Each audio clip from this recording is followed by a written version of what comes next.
Voici un vrai bouclier d'invisibilité. Voilà, mes jambes ont disparu. Je peux encore voir les objets derrière moi, mais je deviens invisible. Je peux même tout cacher derrière le bouclier.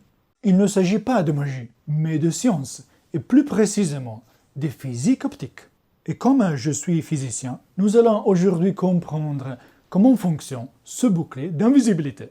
Je vous le montrerai de très près et nous ferons des expériences dans différentes situations pour bien comprendre son fonctionnement.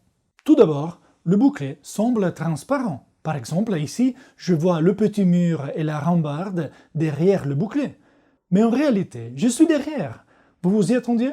Le bouclier est donc transparent, mais vous ne pouvez pas me voir lorsque je me tiens derrière le bouclier. Il y a manifestement quelque chose qui n'est pas clair. Faisons un autre test. Dans ce cas, il se passe quelque chose de surprenant. Le bouclier est transparent, car je peux voir ce qu'il y a derrière, à l'exception d'une chose. Mes jambes sont invisibles, mais regardez ça. Vous voyez ce pôle? Il devient invisible derrière le bouclier. Donc il semble que le bouclier rende invisible tous les objets verticaux. Mais pourquoi certains objets restent visibles derrière le bouclier? Faisons un autre test. Voyons ce qui se passe si je place une source lumineuse derrière le bouclier. J'allume par exemple la torche de mon téléphone. Comme vous pouvez le voir, l'image ponctuelle de la torche est étirée horizontalement. Je vois une bande horizontale lumineuse et pas un point. Nous pouvons donc en déduire que le bouclier étire les images horizontalement et qu'un objet vertical, comme un poteau ou mes jambes, par exemple, est tellement étiré horizontalement que l'image est comme diluée et disparaît dans le sens où l'image devient trop faible. À ce stade, nous avons besoin d'une autre expérience pour confirmer notre hypothèse. Je sors un stylo et je passe ma main derrière le bouclier. Je continue à voir mes doigts et le stylo, parce que les doigts et le stylo sont horizontaux. Mais si je place le stylo verticalement, selon notre hypothèse, je devrais continuer à voir les doigts et le stylo devrait disparaître. Et effectivement, c'est bien le cas. Reprenons alors l'exemple du canapé. Le canapé montre des lignes horizontales qui sont allongées, donc elles ne changent pas, alors que mes jambes sont verticales et disparaissent. Tout s'explique, n'est-ce pas? Nous avons compris ce que fait le bouclier, mais il nous reste une question. Comment ce bouclier fait-il disparaître les objets verticaux et étirer les objets horizontaux? Examinons le bouclier de plus près. Il y a une chose que j'aime souvent faire, prendre des macro-photographies. Il s'agit d'un type de photographie qui capture une image du sujet de très près. Voici par exemple une macrophotographie d'une coccinelle que j'ai trouvée parmi les pierres de lave lors de l'ascension de l'Etna en Sicile. Même avec les fleurs, on peut prendre de très belles photos et voir des détails qui échappent à l'œil nu. Donc nous prenons une photo macro de notre bouclier d'invisibilité.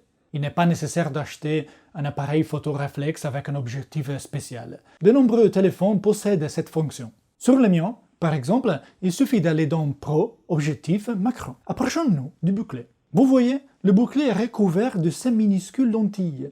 Ce sont des structures appelées lentilles cylindriques.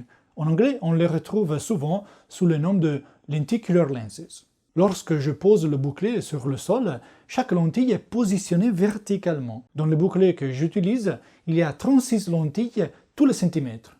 Chaque lentille a donc une largeur de 280 microns, soit 0,28 mm. Voyons comme ces lentilles créent l'effet d'invisibilité. En physique optique, il existe une loi appelée loi de Snell, qui décrit ce qu'il advient de la lumière lorsqu'elle traverse un corps. Vous avez sans doute expérimenté la loi de Snell à de nombreuses reprises, que ce soit à la plage, au bord d'un lac ou d'une piscine. Si vous plongez un bâton dans l'eau, le bâton semble se plier. Si vous n'avez jamais vu cet effet, je vous invite à l'essayer avec un stylo et un verre d'eau par exemple. Il s'agit d'une illusion optique, due au fait que lorsque la lumière provenant de l'extrémité immergée du bâton ou du stylo atteint la surface de l'eau, la lumière sort de l'eau pour entrer dans l'air et à ce moment-là, elle change de direction. La loi de Snell affirme que lorsque la lumière change de milieu, de l'eau à l'air dans notre cas, la lumière change de direction. Pour trouver la nouvelle direction de la lumière, nous devons tracer la ligne qui sépare l'eau de l'air. puis une ligne à 90 degrés par rapport à la première. En physique, cette ligne est appelée la droite normale. Ensuite, nous dessinons le rayon de lumière qui arrive à la division OR et l'angle que forme le rayon de lumière avec la normale. Je l'appelle alpha.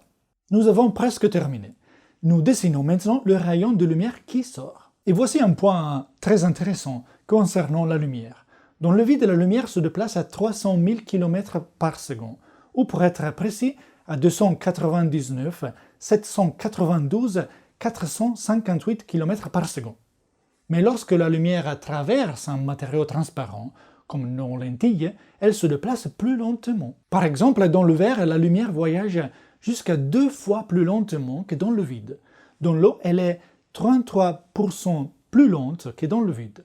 Dans l'air, elle n'est que 0,03% plus lente que dans le vide, car l'air est beaucoup moins dense qu'un liquide ou un solide. Plus la lumière se déplace rapidement dans un milieu, plus les rayons lumineux formeront un angle important avec la droite normale, c'est-à-dire l'angle formé avec la ligne 90 degrés par rapport à la division OR. Ainsi, comme la lumière voyage plus vite dans l'air que dans l'eau, l'angle sera plus grand du côté de l'air. Je dessine donc le faisceau lumineux sortant selon un angle supérieur à alpha, et j'appelle cet angle bêta. Pour ceux qui s'intéressent à la formule mathématique, la loi de Snell fait intervenir le sinus de ces angles. Et maintenant, nous dessinons le contour de notre bouclier d'invisibilité. Le bouclier est recouvert de lentilles qui ont cette forme. Supposons que nous ayons un petit objet derrière le bouclier et comparons ce qui se passe avec le bouclier et avec un morceau de verre plat. Avec un verre plat, la lumière provenant de l'objet atteint le verre, la lumière change de vitesse, ralentit à l'intérieur du verre, puis change de direction à un angle plus petit. Ensuite, le faisceau lumineux sort à nouveau du verre. Comme la vitesse de la lumière est plus élevée dans l'air qu'à l'intérieur du verre, la lumière quitte le verre avec un angle plus grand. Je dessine plusieurs rayons lumineux qui partent de l'objet. Au total, chaque rayon de lumière est légèrement décalé, mais se déplace presque en ligne droite. Il y a des rayons de lumière qui se déplacent dans toutes les directions. Et on pourrait dire que les rayons lumineux s'ouvrent en étoile. Si vous avez un objet horizontal derrière vous, par exemple un canapé, un rayon de lumière part de chaque point du canapé et atteint l'observateur, un seul rayon de lumière. Et l'observateur voit l'objet avec le canapé derrière lui. Voyons maintenant ce qui se passe avec le bouclier d'invisibilité. La lumière provenant de l'objet atteint le bouclier, passe de l'air au plastique, puis la lumière change de direction avec un angle de sortie plus petit. Elle traverse ensuite le bouclier qui a une épaisseur de 3 mm. Elle le traverse en ligne droite et passe enfin du plastique à l'air. Ici aussi, le faisceau lumineux change de direction avec un angle plus grand à la sortie, car la lumière voyage plus vite dans l'air que dans le plastique. D'un autre côté, les rayons lumineux de l'objet ne s'ouvrent donc pas comme une étoile, comme auparavant.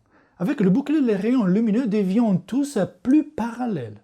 Ainsi, si j'ai un grand objet horizontal à l'arrière, comme un canapé, les rayons lumineux partent de chaque point du canapé et deviennent presque parallèles en sortant.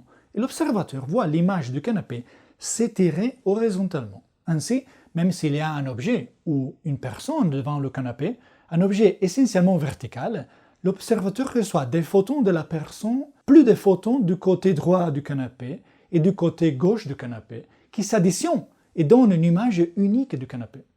En d'autres termes, la personne qui se trouve derrière le bouclier disparaît parce que d'une part, son image est diluée horizontalement et que d'autre part, l'image du canapé qui se trouve derrière est renforcée par la somme de nombreux rayons lumineux. Autrement dit, l'image du canapé derrière moi prédomine et je disparais. La lumière provenant du côté du canapé s'étend également jusqu'à l'endroit où je me trouve. Je m'appelle Simone Baroni et je suis physicien. Si vous aimez la science, vous êtes au bon endroit. Écrivez-moi ce que vous pensez du bouclier d'invisibilité. Pourquoi l'utiliseriez-vous? Ciao et à bientôt avec une nouvelle vidéo.